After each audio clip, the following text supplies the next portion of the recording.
Good morning, students. In this video, in the earlier video, I have discussed about distance and displacement. Today, we'll be discussing about the concept of speed, velocity, and acceleration. So, what is speed? The faster a body moves, we say that more is the speed. So, speed is defined as the distance covered by a body in a given time interval. So, how much distance you are covering in a given time, that is called speed. So, it is a scalar quantity and formula for speed is distance by time. Now till class 8 you have been using S for speed and D for distance, but in physics the standard letters that we use for speed is V and for distance it is S. So what is the SI unit? SI unit, now why it is a scalar quantity? Because it is defined in relation to distance. Since distance is scalar, so speed is also scalar. SI unit of speed is equal to distance by time. So SI unit of distance is meter, time is second, so it is meter per second. Now we can also write this meter per second as ms to the power minus 1. Now how it is so or why it is so? Suppose meter per second, here there is 1 in the power and in the second also to the power there is 1. Now this division, if you convert it into multiplication, this will go up. So the power, the sign changes, it becomes minus 1. So you can either write it as meter per second or even this way. So what is uniform speed? If a body covers equal distances in equal intervals of time, that is called uniform speed. So in lower class, in class 7, you have got the concept of uniform motion. So uniform motion has the same definition as uniform speed. Here I have given one example. Suppose a body is covering equal intervals 10 meter, 10 meter, 10 meter, 10 meter in 2 seconds interval. So for all the intervals, the speed will be the same, 10 by 2, that is 5 meter per second. So there is the concept of uniform speed.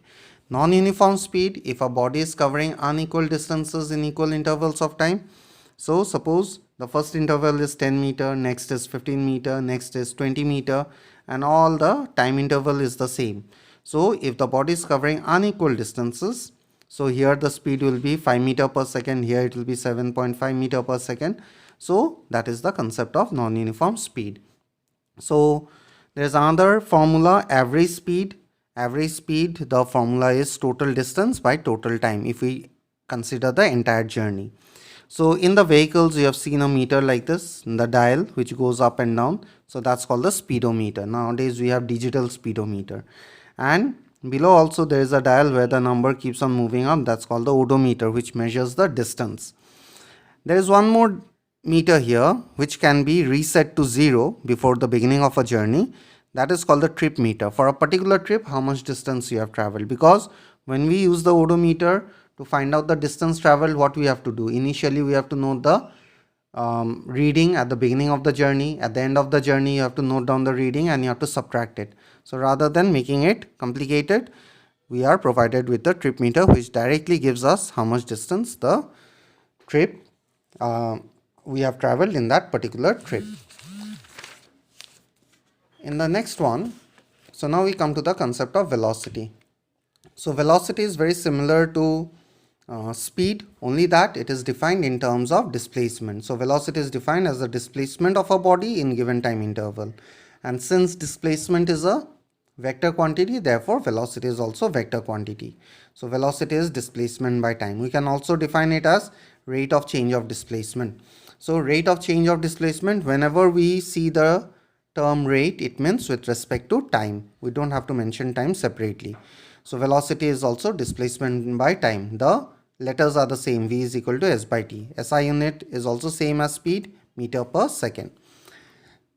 Next we have the concept of uniform velocity and non-uniform velocity. So in speed we described in terms of distance. Here if a body is displaced through equal distances in equal intervals of time in the same direction. So not only the distances has to be equal, but it has to be in the same direction. Then we can call it uniform velocity. If the direction changes, then it will become non-uniform. I have given one example here. Non-uniform velocity, if a body is displaced through, so be careful to mention this word displaced.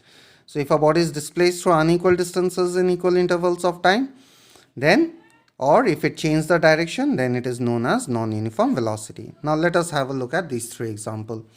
What we are having here, 10 meter, 10 meter, 10 meter intervals in the same direction, 10 meter, 10 meter, 10 meter displacement, but in different direction. And this is 10 meter, let's say this 20 meter, and let's say this is suppose 5 meter. So unequal intervals. So if the direction is same and the intervals are also same, then it is a case of both uniform velocity as well as uniform speed. But this one, where the directions are different, it is a case of uniform speed, but it is a case of non-uniform velocity, because though the intervals are same, but the direction is changing. So since it is a vector quantity. Two more formulas you have to remember. Average velocity, just like we had average speed as total distance by total time, average velocity can be defined as total displacement by total time. Or else there is another formula where it is u plus v divided by 2. Now what is u? U is initial velocity, the velocity at the beginning of the journey. What is v? V is final velocity at the end of the journey. If you add both and divide by 2, that also gives you average velocity. But these are very gross formula. In the numericals that we'll be getting, we have to use the equations of motion.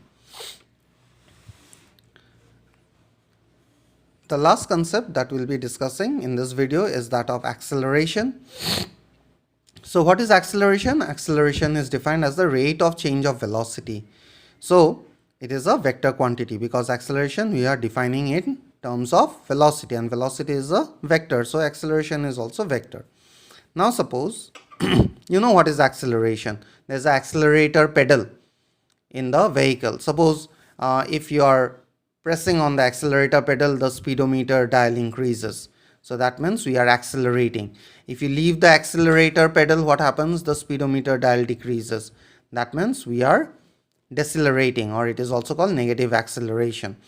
So how to derive the formula for calculating acceleration? Suppose we consider a body whose initial velocity we consider it to be u, and after traveling for time interval t, let's say the final velocity of the body becomes v. Therefore acceleration, what was the definition? Rate of change of velocity. So rate of change means rate means with respect to time. So we can write change of velocity divided by time. What is change of velocity? Change of anything. Suppose change in your height, your present height minus the earlier height. So similarly, change of velocity will be final velocity minus initial velocity divided by time. So we replace the variables, final velocity v, initial velocity u divided by t. So this is the formula for calculating acceleration. SI unit, acceleration is change of velocity by time. Change of velocity means velocity itself. So velocity by time. What is the SI unit of velocity? Meter per second. SI unit of time is second. So there is meter per second. This big division we have converted into multiplication. So this one will get reversed. So this S means there is a 1 below. So when you will write multiplication time sign, it will become 1 by S. So meter into 1 is meter, second into second is second square. So the formula becomes meter per second square, or we can also write it as ms to the power minus 2. So acceleration can be zero acceleration, it can be positive acceleration, or it can be negative acceleration. Negative acceleration is also called retardation. Now what is positive acceleration? The example that I give you, when the velocity increases, the speed of a body is increasing with time, then it is called positive acceleration. What is retardation? When with time slowly the velocity decreases. That means there has to be a change. If the change is towards the greater side, it is positive. If the change decreases with time, then it is negative. Now what is zero acceleration? Suppose you are driving on a highway. So neither you accelerate too much nor you release the pedal. It's a free road. So you are keeping the accelerator pedal where it is. So what happens to your speedometer dial? Neither it will go up nor it will come down. It will remain where it is. So when with time the speed is not changing, then we call it zero acceleration. Now with respect to all this, in my later videos I'll be discussing the different graphs. So these are the three concepts of speed, velocity and acceleration. Thank you.